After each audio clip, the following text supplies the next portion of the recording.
मोदी जी दुनिया के सबसे अच्छे, हिंदुस्तान के सबसे अच्छे स्पीकर हैं, लेकिन राहुल गांधी स्पीकर नहीं है, लेकिन ये देश का सबसे अच्छा थिंकर है।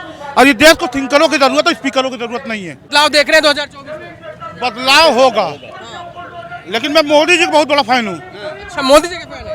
इसलिए फैन हूँ, 1 अरब 35 करोड़ की जनसंख्या के देश में 1 अरब 35 करोड़ की जनसंख्या को लगातार बेवकूफ बना रहे हैं, इसलिए फैन हूँ। इस सदी का सबसे बड़ा महानायक अगर कोई है तो नरेंद्र मोदी जी है। प्रधानमंत्री नहीं है, वो महानायक है। दिलीप कुमार, अमिताभ बच्चन और उसके तरह शाहरुख खान की तरह वो प्रधानमंत्री कभी नहीं हो सकते। कि जो अपने देश के नागरिकों के साथ लगातार झूठ पे झूठ बोल रहा है, वो प्रधानमंत्री हो ही नहीं सकता। क्या झूठ बोला है देश के प्रधानमंत्री? 15 लाख रुपए हमको दे रहे थे, 2 करोड़ रोजगार दे रहे थे, 2 करोड़ रोजगार की जगह 5 किलो अनाज दे दिया हमको।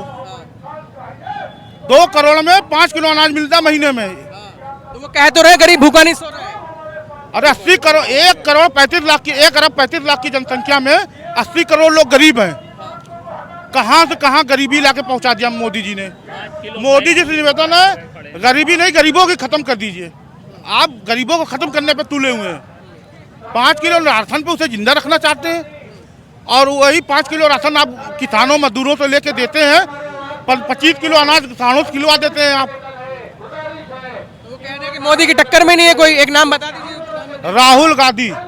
मोदी जी दुनिया के सबसे अच्छे, हिंदुस्तान के सबसे अच्छे स्पीकर हैं, लेकिन राहुल गांधी स्पीकर नहीं है, लेकिन ये देश का सबसे अच्छा थिंकर है। और ये देश को थिंकरों की जरूरत है, स्पीकरों की जरूरत नहीं है। लेकिन जनता तो नकार रही है। इस बार नहीं नकारेगी ना। जनता को मालूम है, अगर हम इस बार नकार देंगे तो आगे हम राजतंत्र में जिएंगे, लोकतंत्र में नहीं। चुनाव नहीं होगा 24 के बाद, अगर मोदी जी फिर से आ गए। क्योंकि प्रधानमंत्री जी राम को ला सकते हैं, लेकिन वो नीरव मोदी और मेहुल चोकसी को नहीं ला पाएंगे। राम को ला सकते हैं, लेकिन मेहुल चोकसी को नहीं ला पाएंगे। मोदी जी से इतनी नाराजगी क्यों है? इस देश के इंसानियत को खत्म कर दिया मोदी जी ने, भाईचारा को खा गए हैं मोदी जी, इसीलिए नाराजगी है। अच्छा, आपको कह रहे भाईचारा खत्म कर दिया, वो कह रहे 18 घंटे काम करता हूँ, परिवार त्याग दिया देश के लिए। जो अपने परिवार को, वही तो सवाल मेरा, जो अपने परिवार का नहीं है वो हमारा या आपका क्या होगा। इस देश के जो लोकतंत्र के मंदिर कहा जाता है, उसको किस ढंग से 145 सांसद को निलंबन कर दिया था।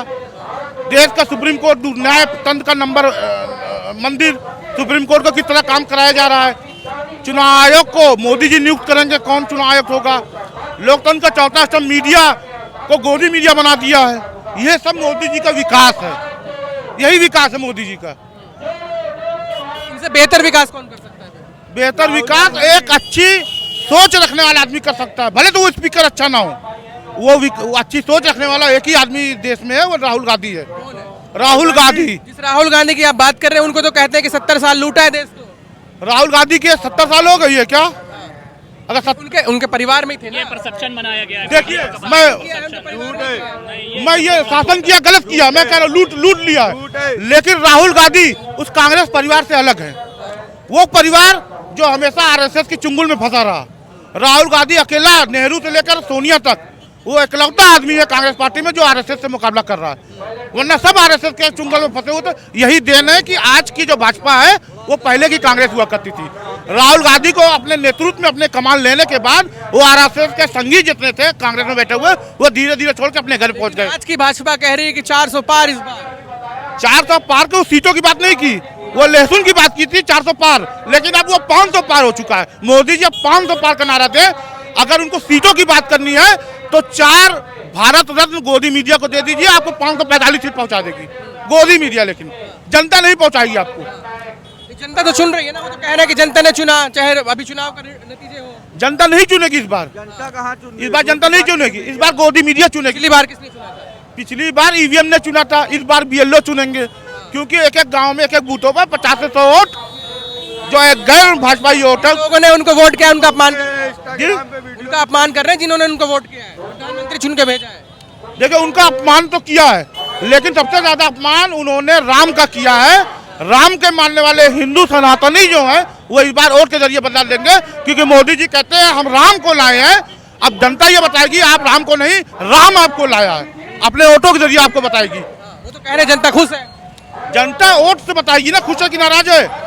क्योंकि लोकतंत्र है बचा नहीं है, राजतंत्र चल रहा है, राजा के खिलाफ उठने वाली हर आवाज को दबाया जाता है।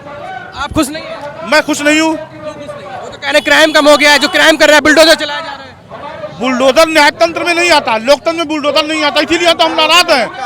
विधानसभा के सामने गेट पर विधायक निवास पर एक महिला धरना देती है, मुख्यमंत्री से मिलने के आने के बाद उसका बलात्कार हो जाता है।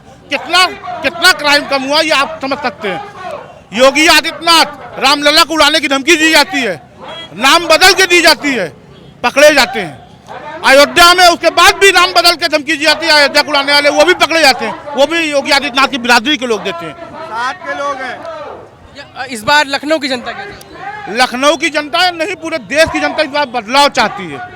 बदलाव के रूप में वो किसी को भी स्वीकार कर सकती है, लेकिन राहुल गांधी का जो संघर्ष है, जनता वोट दे या ना दे पूरे देश की, लेकिन उसको सैल्यूट करती है राहुल गांधी के संघर्ष को। भाजपा आ रही है, फिर से मोदी जी आ रहे हैं, फिर से। क्योंकि उसके पास ईडी है, सीबीआई है, उसके डर से विपक्ष को तोड़ रही है, लेकिन वो भी काम नहीं आएगा, क्योंकि राहुल गांधी आपकी धमकियों से डरने वाला नहीं है।